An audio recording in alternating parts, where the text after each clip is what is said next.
Boa tarde, galera ligada aqui na Ubra TV Cultura. Hoje no programa Prédio 11 nós vamos levar um papo com o professor e fisioterapeuta Gustavo Martins.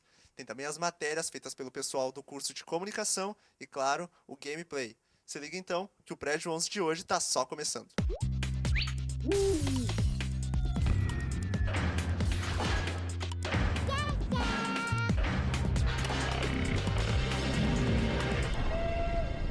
Bom, então começando aqui a nossa sessão de perguntas, né?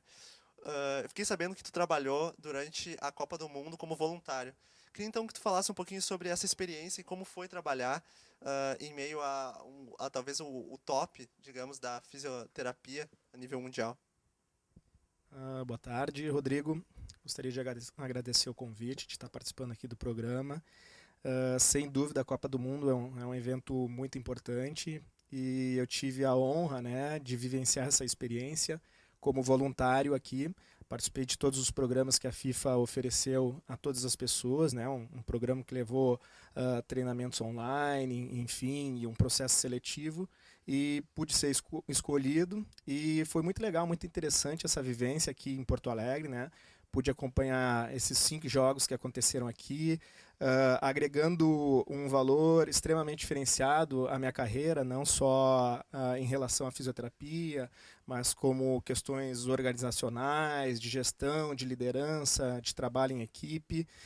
Enfim, foi um momento ímpar, que eu posso te dizer, que foi bem interessante. E fica aí o desejo, de repente, participar de outros eventos, né, como esse, né, de repente na Copa da Rússia agora. De repente é uma ideia boa para a gente pensar para o futuro.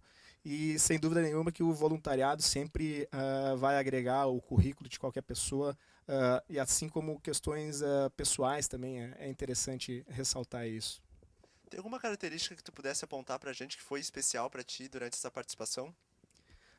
Olha, Rodrigo, acho que o contato com vários povos, né, diversas culturas, povos africanos, europeus, os próprios argentinos aqui que eu tenho que destacar que tiveram um comportamento exemplar, pelo menos ali no perímetro do estádio, durante os jogos, durante o jogo em Porto Alegre. Com certeza foi muito além daquilo que eu esperava em termos de retorno desse voluntariado quando eu né, procurei a Copa do Mundo FIFA Brasil aqui. Deu pra perceber alguma diferença no modo com que a fisioterapia é abordada durante os jogos da Copa do Mundo, com relação a times, com a preparação para os atletas? Sem dúvida, né, que as seleções elas tentam oferecer o melhor aos seus atletas, né, já que é uma competição de curto prazo. Portanto, tem algumas diferenças assim em termos de estrutura que se faz de planejamento, né, para essa competição. Sabe-se que algumas lesões, né, vão acontecer, lesões musculares principalmente, em vista que o calendário europeu, onde a maioria dos jogadores estão participando, se encerra menos de um mês antes do início da Copa do Mundo, né? Então as seleções, né, tentam montar uma estrutura com todos os recursos fisioterapêuticos para que possam reabilitar os atletas no menor tempo possível, né? Porque um atleta parando 2 a 3 semanas em meio a essa competição que é a Copa do Mundo prejudica e muito, né, uma seleção. Enfim, tenta-se sempre dar o melhor suporte para que esse atleta volte o mais rápido possível à competição, a esses jogos de alto nível, de alta exigência dentro de campo. Bom, já que tu falou em lesão, quais são os tipos mais comuns de lesão que a gente tem, principalmente para atletas de futebol, né? As lesões no futebol elas são características na relação direta com os membros inferiores. Tá? A maioria das lesões vão ocorrer nas articulações do quadril, do joelho e do tornozelo. Cerca de 80%, né? Um dado estatístico da FIFA que eu posso colocar para vocês. Dentro dessas lesões aqui dos membros inferiores, nós temos lesões das articulações do joelho, por exemplo, onde a gente tem a lesão do ligamento cruzado anterior, com uma grande frequência, inclusive tivemos alguns atletas, né, o atleta da Colômbia, que é o Falcão, não participou da Copa do Mundo porque teve a sua lesão no início do ano e não teve o prazo necessário para retornar para a Copa do Mundo. Tá? É importante ressaltar essa lesão porque ela tem uma frequência grande e são essas, enfim, que o futebol tem como as lesões mais características e peculiares, né? Tu citou ali o caso do Falcão Garcia, né? Que infelizmente não conseguiu participar da Copa.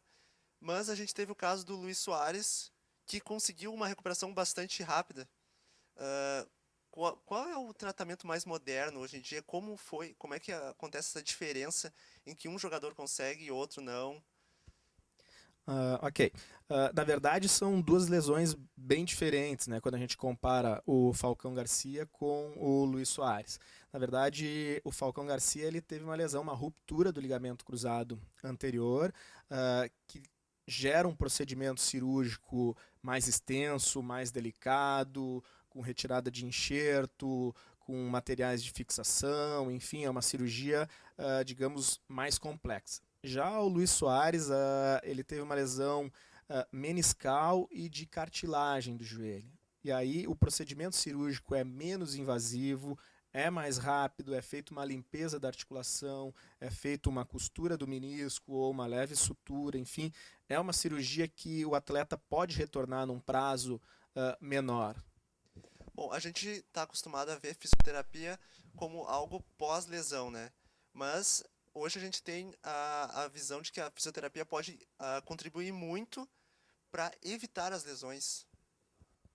Isso mesmo, Rodrigo. Isso é uma grande característica, né, da fisioterapia moderna ou da fisioterapia esportiva, né? O fisioterapeuta esportivo, por estar presente no grupo, na seleção ou na equipe que ele é pertencente, ele acaba exercendo funções que não só a reabilitação, né, a reabilitação da lesão de fato. Isso, com certeza, é a maior virtude, é a principal função do fisioterapeuta na equipe esportiva.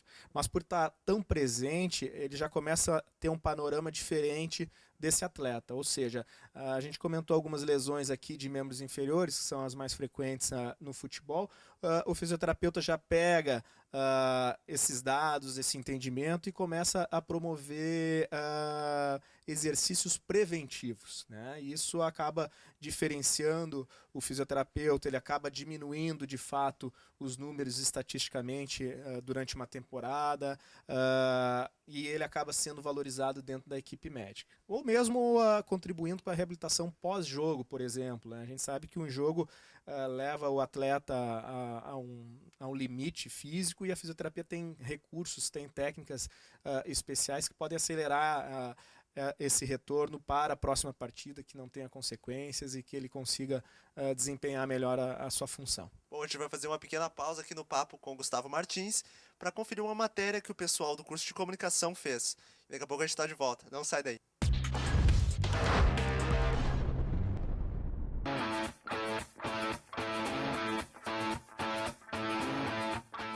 Aqueles que escolhem a comunicação como carreira sabem que este é um mercado competitivo e que, para se destacar, é necessário que o profissional seja multimídia. Descobrir como o mercado funciona e a melhor maneira para conseguir ingressar na área são desafios que os estudantes enfrentam. Para ter acesso ao mercado, é necessário que os estudantes estejam por dentro das novidades e exigências que a área possui. Conhecer ferramentas tecnológicas é um grande diferencial. Em Londres. Bom, para concorrer é só ficar na Mix, escutando a Mix. Para profissionais de publicidade e propaganda, jornalismo e relações públicas, existem várias opções sobre qual o melhor caminho a seguir. Os estudantes que estão atuando na área acreditam que o estágio fornece a experiência necessária para aprender na prática o que é ensinado em sala de aula. Ele te dá o campo da prática, junto na faculdade tu tem a teoria e tu ganha a prática com o estágio. A maioria das teorias que a gente vê em aula, a gente consegue colocar em prática aqui na agência. A gente também é cercado de várias pessoas que têm um know-how nessa área, tu entende? Sabem como fazer, como atuar, como lidar, e tu acaba tendo essa experiência transformada para ti. A cada dia eu aprendo uma coisa nova, não só relacionada à área, mas também a essas outras áreas da comunicação. É estudar, e se você quer vencer, tem que ter um objetivo maior então. A Universidade Luterana do Brasil possui a emissora Ubra TV e a Rádio Mix FM, que estão localizadas no campus Canoas e dispõe de oportunidades para as áreas da comunicação. Atualmente, a rádio e a TV contam com 8 estagiários, sendo 4 em cada veículo. Através da FUBRA, né, que é a fundação da UBRA que cuida dessa parte de estágios, a gente pede para a FUBRA quando abrem vagas, né, e a FUBRA nos encaminha os alunos que estão cadastrados lá. A FUBRA é uma agência de integração localizada no campus da Ubra Canoas, que oferece oportunidades de estágio através de convênios empresariais. Essas vagas a gente recebe elas ou por e-mail ou em mãos mesmo, né? Que ali a empresa vai preencher com o perfil do candidato que eles precisam.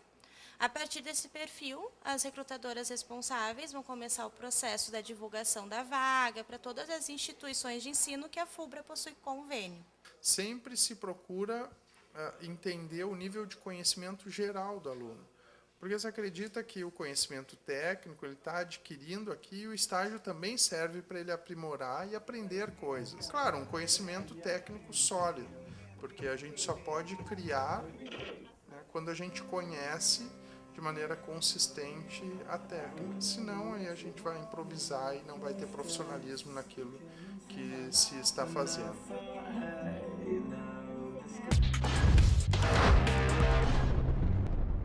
Voltando então aqui para o nosso papo com o Gustavo Martins, fisioterapeuta e professor aqui da Ubra. Bom, Gustavo, a gente citou algumas coisas que podem ajudar a evitar as lesões. Mas quais são os cuidados, então, que a gente pode ter depois da lesão para acelerar daqui a pouco o processo de recuperação? Ok. Dentro da fisioterapia, a gente tem alguns equipamentos que podem acelerar esses processos fisiológicos, né? A gente sabe que o atleta ele tem um metabolismo diferenciado em relação ao cidadão sedentário ou o atleta amador. Posso destacar, então, a eletroterapia, por exemplo, né? Equipamentos como o laser, que tem uma função cicatricial bem interessante, o próprio ultrassom, que pode reduzir inchaços, né, decorrentes de traumas, que podem afastar o atleta dos gramados, enfim, entre outros equipamentos, né, dentro dessa área da eletroterapia, que podem, né, de fato acelerar esse processo, respeitando, né, as fases, as etapas, né, que a gente sabe que vão ocorrer.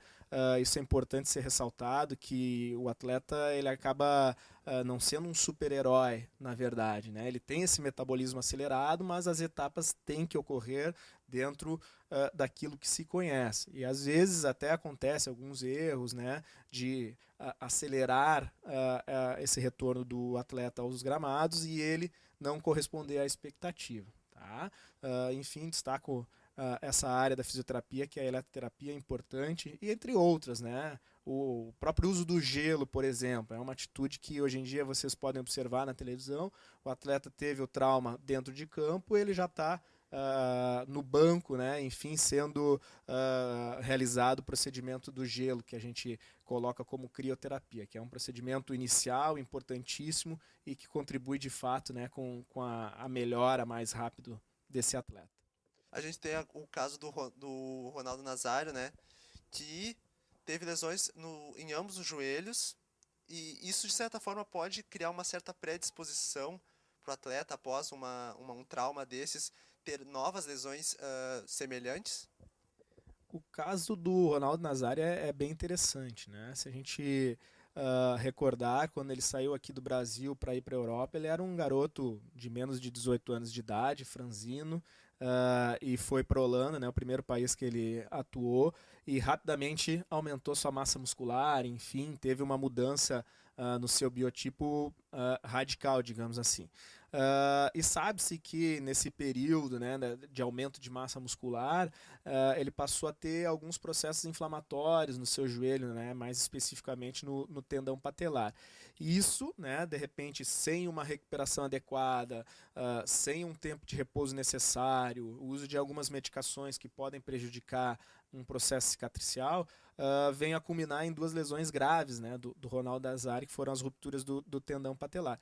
Enfim, isso é um caso à parte que tem que ser pensado, né? Alguns atletas vão ter uma propensão maior a algumas lesões, por isso que deve ser investigado, avaliado, avaliações pré-participação no esporte, que hoje em dia é cada vez mais importante, análises de flexibilidade, de força, de equilíbrio, tudo isso se torna importante, né, para o atleta profissional e até mesmo para quem tem interesse em praticar uma atividade física.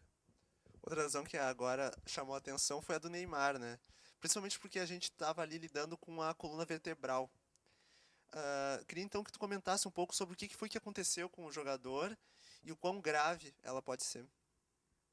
Na verdade, é uma lesão grave, né, conforme o referencial da FIFA, que vai afastar o atleta por mais de 30 dias, né, das competições e dos jogos e treinamentos. Com certeza, quando se fala de coluna, a gente, né, já pensa, realmente pode ser incapacitante, com certeza. Mas, por sorte, a lesão do Neymar, ela envolveu, né, uma região da vértebra, né, que tem uma consolidação relativamente mais fácil, né, que é o processo transverso lá da terceira vértebra lombar, que foi ali onde o jogador colombiano teve o trauma, né, na coluna do Neymar, e a gente sabe que a consolidação vai ocorrer de 4 a 6 semanas, ele vai usar uma cinta protetora, ele não vai usar um colete, né, que a gente vê algumas pessoas que fazem cirurgia da coluna utilizarem, e a gente torce para que ele tenha uma plena recuperação e que volte. Com certeza é um local muito próximo à medula, né? A medula é uma parte nobre que passa entre as vértebras da nossa coluna e, por sorte, não teve nenhum trauma, não houve nenhuma sequela, enfim, é esperar essa consolidação óssea e com certeza o Neymar vai voltar aos campos aí, enfim, e vai desempenhar o futebol da melhor maneira. Bom, então a gente vai fazer um pequeno intervalo, na volta tem o gameplay e mais entrevista aqui com o Gustavo Martins. Não sai daí.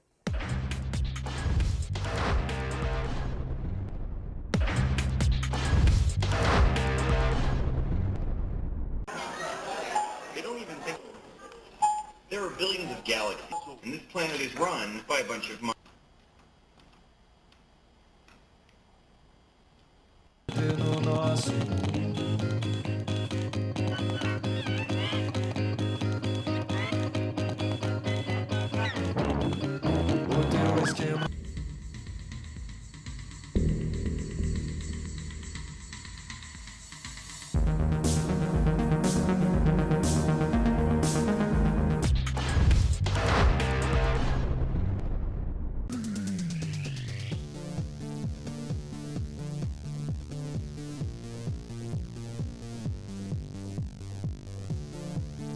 E aí galera, tá começando, vai começar, já começou o gameplay de hoje, então olha só, porque a primeira notícia é sobre Titanfall, um dos jogos que mais chamou a atenção esse ano, que não tá muito bom de lançamento, mas também ganhou muitas críticas, porque afinal de contas não conta com o modo campanha. Mas espera, parece que finalmente o modo campanha vai estar presente. Pode ser também que o jogo deixe de ser exclusivo das plataformas da Microsoft. E se você costuma assistir o gameplay, provavelmente já percebeu a presença desse carinha aqui, Kratos, da série God of War. Pois é, o último jogo da série não foi lá muito bom assim, mas no Twitter o produtor do jogo God of War 2, que voltou recentemente a Santa Mônica, disse que está cuidando bem da série. Ou seja, podemos esperar um novo jogo do Deus da Guerra para o PlayStation 4 em breve. E, enquanto mais detalhes não saem, a gente acompanha um live action de God of War Ascension, lançado do ano passado.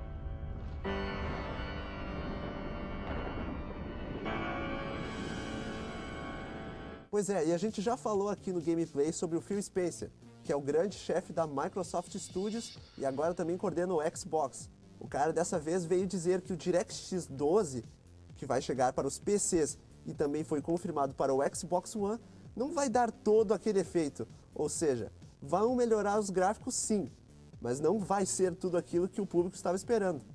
Pelo menos, ele está falando a verdade. A Konami resolveu mostrar um trailer de PES 2014. O game chegará para o PlayStation 4, já que a edição 2014 foi... Não, é 2015. O game chegará... Mas eu falei 2014 antes. Falou. Ah, então tem que fazer de novo, porque tem que ser 2015. Eu tenho que começar dali para lá. Não. Ficou muito bom. A Konami também resolveu anunciar a edição 2015 de PES. Agora, finalmente o game chegará para os consoles da nova geração Xbox One e PlayStation 4. Os gráficos estão muito bonitos e, é claro, a gente confere no trailer.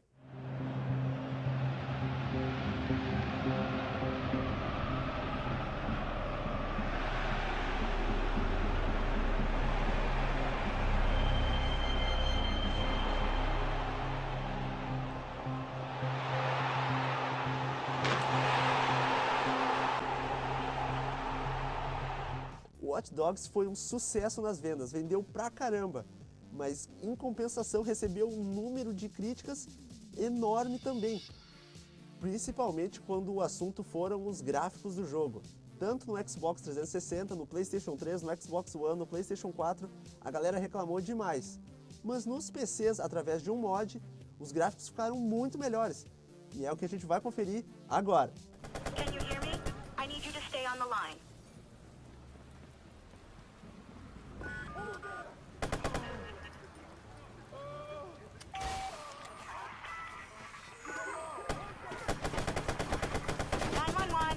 Bom, galera, o gameplay de hoje tá ficando por aqui. Você já sabe, a gente volta então na semana que vem. Valeu e até a próxima fase.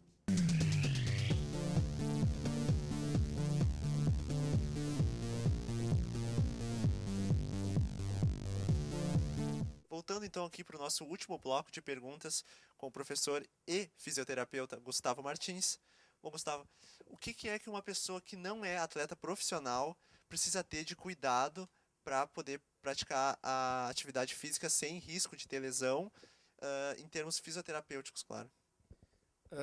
Hoje em dia, sabe-se que qualquer pessoa que deseja ter uma atividade física, ela deve fazer uma avaliação médica, de fato, né? É importante fazer essa avaliação médica, porque ali vai se pesquisar a parte cardiológica, algumas doenças hereditárias que são importantes, que podem culminar até em situações graves, né? Até como o óbito, enfim. Dentro da área fisioterapêutica, o fisioterapeuta pode contribuir com uma avaliação de flexibilidade, né, dessa pessoa, uma avaliação postural, uma avaliação de força muscular. Existe um equipamento muito preciso hoje em dia que se chama o equipamento dinamômetro isocinético, avaliação do equilíbrio também, enfim, tudo isso é importante para que uma pessoa faça e conheça até seus limites físicos, saiba aquele esporte que possa estar mais adequado ou não.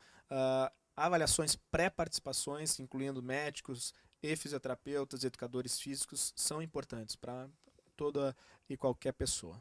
Existe algum tipo de lesão que é mais comum para as pessoas que são praticantes de exercício, mais como um hobby? É importante ressaltar, Rodrigo, porque às vezes as pessoas vão buscar uma atividade física e tem um histórico sedentário, por exemplo. E aí resolveu ser corredor. Hoje em dia a gente vê diversos grupos de corrida, por exemplo, né? Compostos lá de 10, 15, 20 pessoas ou mais. E aí essa pessoa que não tem um histórico esportivo passa a realizar treinamentos periódicos, mesmo com essa avaliação feita anteriormente, de repente pela repetição e por não ter uma adequação física àquela carga de treinamento, pode culminar em algumas lesões, principalmente lesões inflamatórias por repetição. E essas lesões inflamatórias, elas têm uma reabilitação lenta, né, que depois vai ser necessário um repouso, uma fisioterapia adequada para que essa pessoa volte ao seu treinamento o mais rápido possível, né? Tem algum tipo de lesão que é pior? A lesão muscular, a lesão de ligamentos? Na verdade, toda a lesão, né, do aparelho locomotor, como a gente chama, ou lesões musculoesqueléticas que vão requerer cirurgia, muitas delas vão utilizar instrumentos metálicos que são implantados no corpo do paciente, da pessoa, ou mesmo alguns enxertos, vão levar um período, né, de cicatrização, de reabilitação, de restabelecer os movimentos, a força, o equilíbrio, até mesmo a forma de caminhar. A gente vê inúmeras pessoas saindo das cirurgias, né, com muletas. Isso tudo depende dessa gravidade, né, dessa lesão, que vai determinar com certeza o prazo, né, para que se retorne primeiro às atividades de vida diária e depois a uma prática esportiva regular.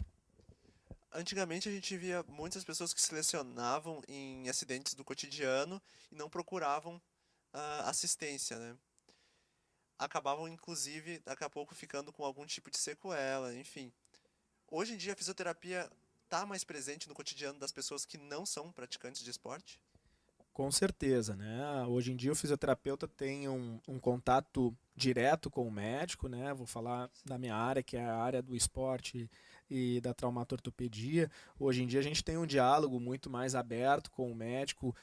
Ele sabe da importância desse profissional para que sua cirurgia, o seu paciente se reabilite da forma mais adequada. Com certeza muitas pessoas que não realizaram a reabilitação adequada ficaram com sequelas importantes, sejam sequelas de movimento, sequelas de força, enfim, isso com certeza aconteceu, né?